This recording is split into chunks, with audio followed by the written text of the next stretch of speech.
Have you had time to take stock of Trainspotting yet and sit back and think about what that film's all about? I only seen it for the first time last night, and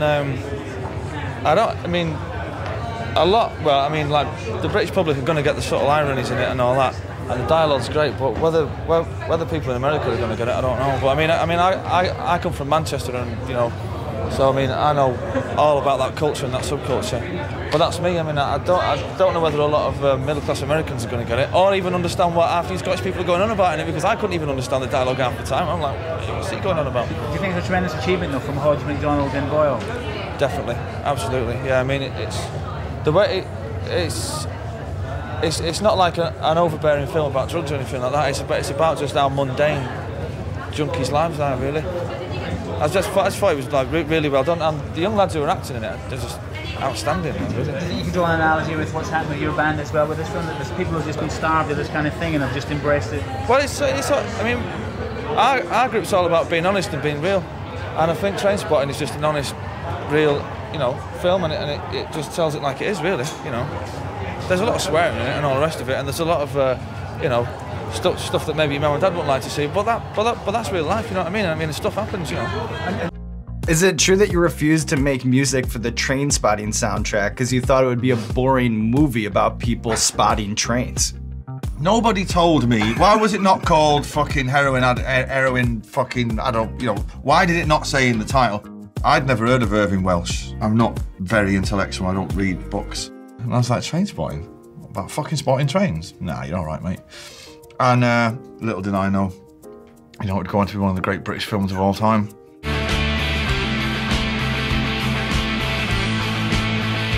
Watching it. I do like it. It's a good TV show. That's what it is. People in the music business tend to take it way too seriously about oh, it's destroying music and it's spoiled the Christmas #1 that has. Good. Good, I'm glad it has.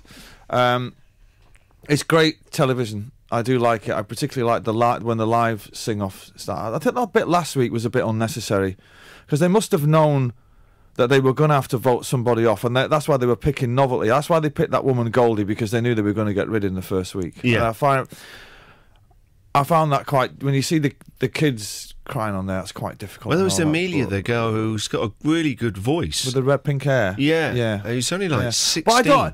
But when they say things like, "Oh, you know, you're great, but you're too young," well, don't put her through in the first place then. Do you know what I mean? They shouldn't put 16-year-olds on that. Do you think it should be 18s or 21s and over then? You think they're too young? I think it should be at least 18, because what would happen conceivably if the public voted a 16-year-old into pop stardom?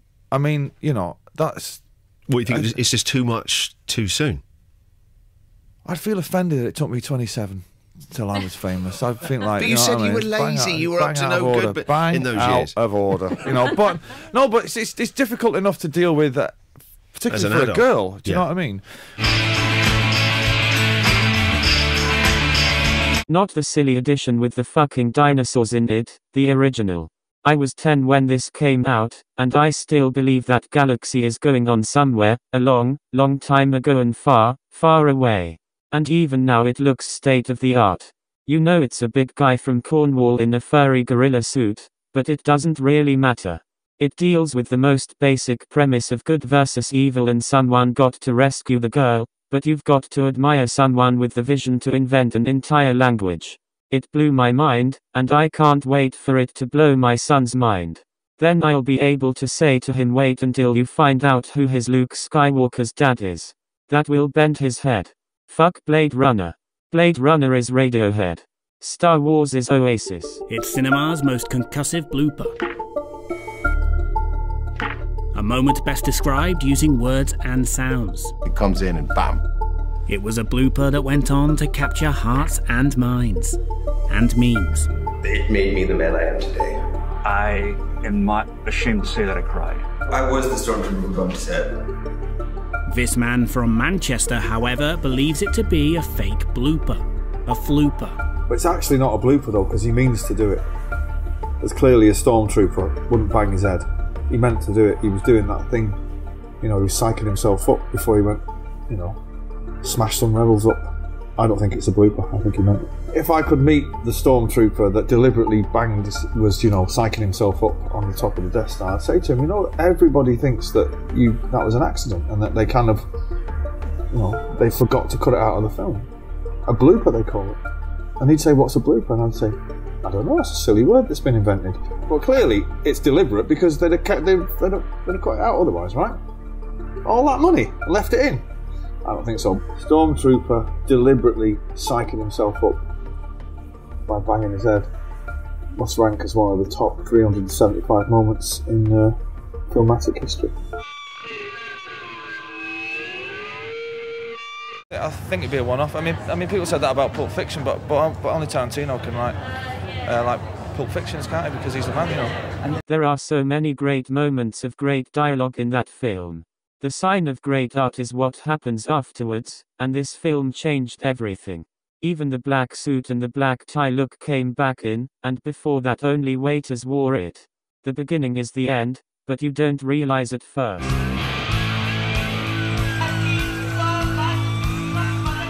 Nuns on the Run 2.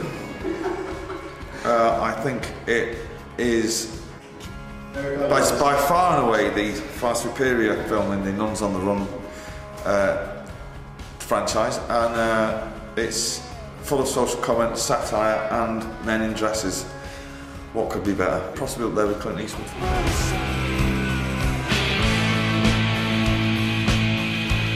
No, I was wondering what your connection was with Mr. Blobby.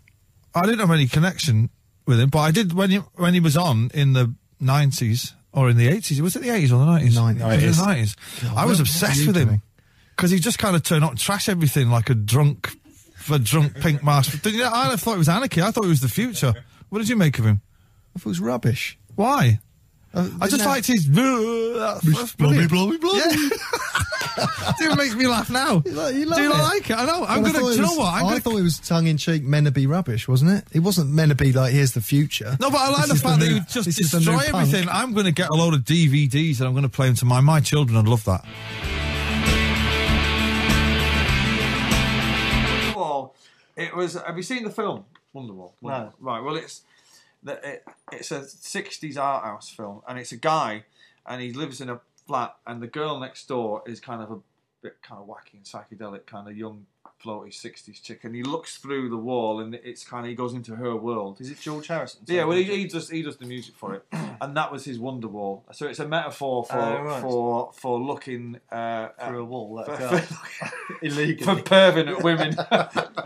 That's basically what that is. But it's not. Things are not supposed to be taken literally. Although journalists in the Guardian seem to slag me off for it. But I've learned to live with that, you know.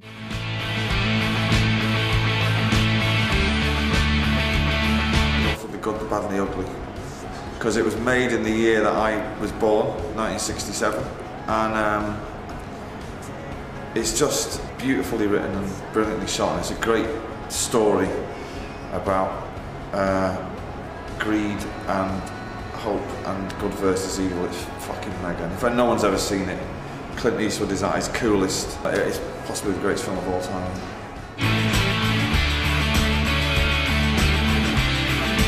In 90s Manchester, no one else was watching it, you were into Seinfeld.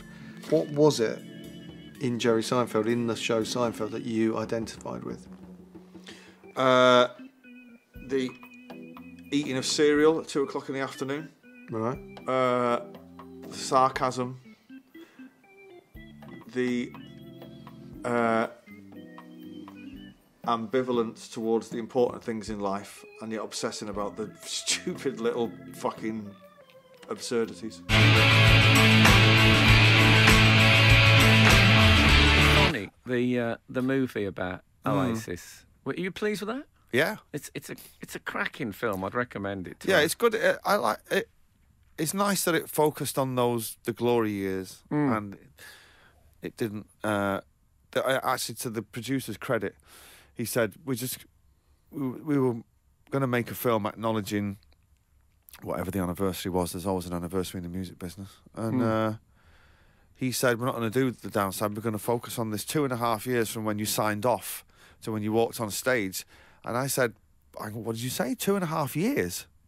this hangover I've got now will last probably a healthy percentage of that. 2.5 years, and going from like signing off to doing those gigs is like was incredible. And but it was good. It was good. There was a lot. It was nice reminiscing and some of the memories, and then seeing some of the footage that I never knew existed, and it was nice. It was good. It's an incredible thing. Since the documentary Supersonic came out, it's reinvigorated a whole new fan base. I mean, sadly, they do all turn up to the gigs dressed as Liam, with like four pairs of sunglasses on and fucking I'm mad for it, and all that. But if we put that to one side, it's a great thing, and and this new generation of fans, they have a very specific image of what Oasis was.